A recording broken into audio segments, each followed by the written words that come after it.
Hello बच्चों, कल जो है हम लोगों ने एक नया चैप्टर स्टार्ट किया था, दो चर वाले रैखिक समीकरण, that means linear equation in two variable. हमने इंट्रोडक्शन ही केवल कल दिया था। आज हम लोग इसके आगे बात करेंगे।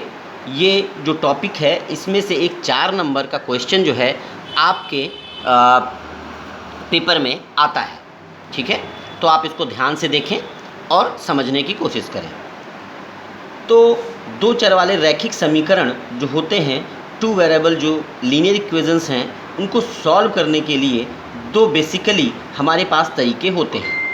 पहला तरीका बच्चों होता है उसको ग्राफ विधि से सॉल्व करना, by the graphical method. Graph बनाएंगे और उसको हम लोग करेंगे, इसको हम आपको बताएंगे।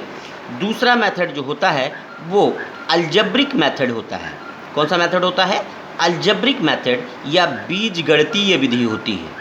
ठीक है, बीजगणितीय विधि होती है। अच्छा, जो ये अलजेब्रिक मेथड है, ये बीजगणितीय है, इसके भी आपके पास 3 तरीके हैं। पहला जो तरीका होता है बच्चों, उसको प्रतिस्थापन कहते हैं। जो दूसरा तरीका इसका होता है उसको हम लोग विलोपन विधि कहते हैं। और तीसरी विधि जो होती है उसको वज्र गुणनखंड विधि कहते हैं। इंग्लिश वाले बच्चे भी देख लें। जो प्रतिस्थापन विधि है इसको हम लोग सब्स्टिट्यूशन मेथड कहते हैं। कौन सा मेथड बोला जाता है? सब्स्टिट्यूशन मेथड बोलते हैं। ठीक है, विलोपन विधि दैट मीन्स उसको एलिमिनेशन मेथड बोला जाता है। इसमें एलिमिनेट किया जाता है। ठीक है, हम बारी बारी से तीनों विधियों को, तीनों मेथड्स को आपको डिस्क्राइब करेंगे। और उसके बाद वज्र गुणनखंड विधि या क्रॉस मल्टीप्लिकेशन मेथड बोलते हैं। क्रॉस मल्टीप्लिकेशन मेथड बोला जाता है। ठीक है, कभी कभी केवल ऐसे ही दे दिया जाता है क्वेश्चन कि दो इक्वेशंस दे दी गई और आपसे कहा गया कि इनको सॉल्व करिए, तो आप कोई भी इसमें से विधि, कोई भी मेथड आप यूज़ कर सकते हो। बट कई जगह पर ये क्वेश्चन आ जाता है कि एक स्पेसिफिक, एक विशेष प्रकार की विधि आपको लगानी। जैसे आपसे कहा गया कि जो आपको इक्वेशंस दी गई उसको प्रतिस्थापन विधि दैट मीन सब्स्टिट्यूशन मेथड से कीजिए, या विलोपन विधि या एलिमिनेशन मेथड से कीजिए, या cross multiplication method that means वज्र गुणनखंड विधि से कीजिए, या ग्राफिकल मेथड से कीजिए, व्हाटएवर, किसी से भी कहें, तो आपको वो पर्टिकुलर मेथड लगाना पड़ेगा। ठीक है, तो बारी बारी से हम सभी मेथड आपको बताएंगे। ठीक है, तो सबसे पहले हम लोग बात करेंगे प्रतिस्थापन विधि की। किसकी बात करेंगे? प्रतिस्थापन दैट मीन्स सब्स्टिट्यूशन मेथड। ठीक है, तो इसका एक हम एग्जाम्पल लेते हैं आपके सामने। जैसे हमारे पास इक्वेशन है x + y = 14 और दूसरी दे रखी है x - y = 4। ये इक्वेशन नंबर फर्स्ट, ये इक्वेशन नंबर सेकंड।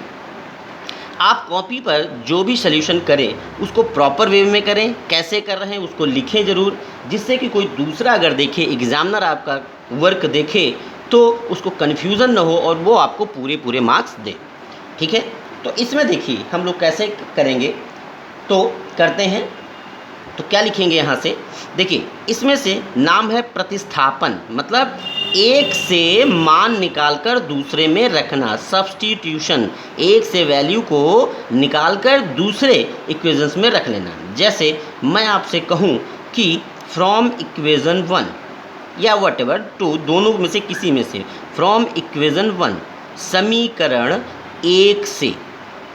ठीक है, लिखने का तरीका भी देखते रहेंगे साथ साथ में। समीकरण 1 से x + y = 14 दे रखा है।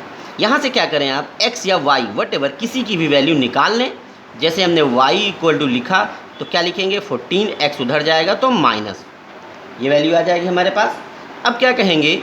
y का मान समीकरण 2 में रखने पर, ठीक है, 2 में रखने पर, पुटिंग द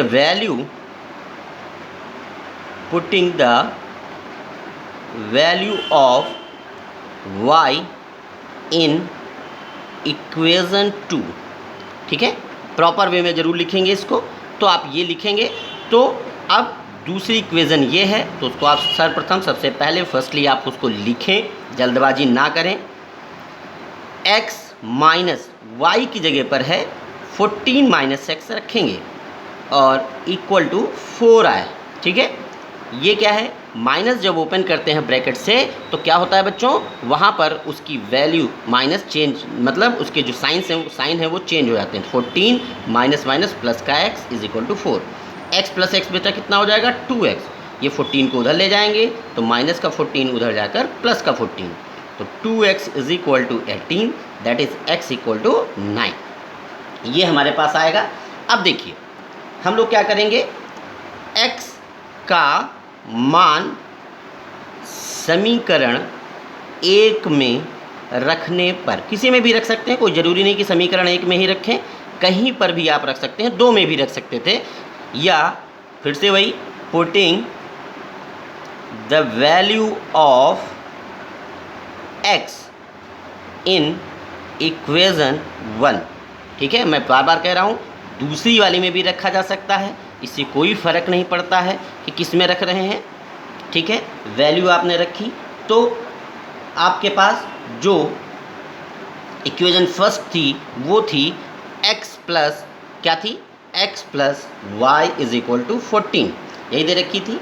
x की वैल्यू आपने कितनी निकाली है, 9, तो 9 plus y is equal to 14, that is y is equal to 14 minus, तो y की वैल्यू कितनी आएगी, 5 आएगी। ठीक है, तो आपके पास x इक्वल टू कितना आया हमारे पास 9, y इज इक्वल टू कितना आया 5। ठीक है, इस तरीके से इसको सॉल्व करेंगे। हम इसके क्वेश्चन आपको कुछ दे रहे हैं, उसको आप सॉल्व करने की कोशिश करें। अगर कोई प्रॉब्लम आती है तो हमारे पास आप फ़ोन कर सकते हैं या मैसेज कर सकते हैं। कल हम एक नई विधि बताएंगे, एक नया मेथड बताएंगे, उसको भी आप प्रॉपर वे में देखते रहें। ठीक है, थैंक यू बच्चों।